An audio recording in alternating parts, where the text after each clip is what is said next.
Hey guys, it's Casey's Politics.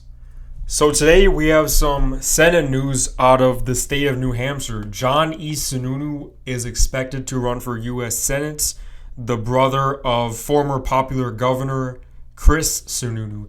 Now, Sununu is a former U.S. senator, so he will be entering the race once again, trying to reclaim his old Senate seats.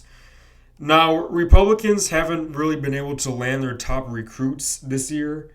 Well, for next year, they couldn't land Brian Kemp in Georgia. They couldn't land Chris Sununu, the former governor of New Hampshire, in New Hampshire. And really, just in general, Republicans haven't really been able to land the best recruits. Democrats seem to have landed some decent recruits. They recently landed Janet Mills in Maine, and then former Governor Roy Cooper in North Carolina. Now, New Hampshire is a relatively blue state at the federal level, but at the state level, we see that Republicans win in New Hampshire. Chris Sununu there, and then we have the 2024 governor election. Kelly Ayotte won pretty comfortably. So New Hampshire doesn't really seem to be too Republican at the federal level, but at the state level, Republicans seem to do pretty good. As you see, Chris Sununu, his brother John Sununu, running for governor. Sununu is a pretty popular figure in New Hampshire. He was able to win his elections pretty handily as he served multiple terms here. And John Sununu, who will be running for Senate, he previously served in the Senate in 2002. He narrowly won against Shaheen, but Sununu's name recognition alone will help. Definitely, he defeated current Senator Jeanne Shaheen, but then Sununu fell short in the 2008 blue wave, albeit by not too bad of a margin. Now, this will likely change in a few days, but from October 19th to October 20th, which is today, the Republican Party's chances have grew about 5%, and I expect the odds to raise a little bit in the coming days.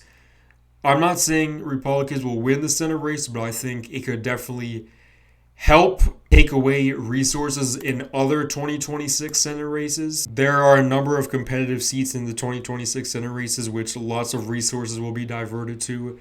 We have Georgia, of course, North Carolina, Michigan, potentially Ohio, New Hampshire, Maine now. Well, New Hampshire now could take away some Democrat resources there that could be used in places like Michigan or Maine or North Carolina or Georgia.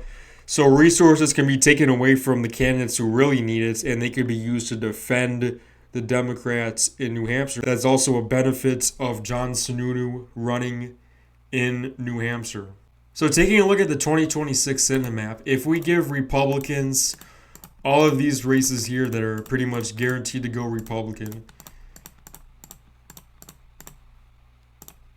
so these races here will pretty much guarantee go Republican. Alaska may be a little bit iffy because Mary Peltola may run. Then with these states, they're pretty much guaranteed to go Democrats. And we'll put these states. So really, these are the competitive races. Say Republicans are able to win Georgia. Say they're able to hold on to North Carolina. Say they're able to hold on to flip Michigan. Then they get Maine. And then if they could potentially win New Hampshire, it would increase the majority even more, as Republicans already have the majority.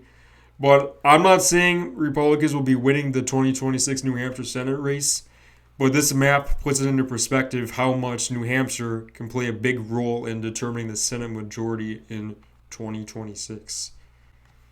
So October 20th, we get this news. John Sununu, a top recruit for Republicans, will be running in New Hampshire. Thank you guys for watching. Comment down below. Subscribe to the channel if you are new. Like the video. Thank you guys for watching. This is Casey's Politics.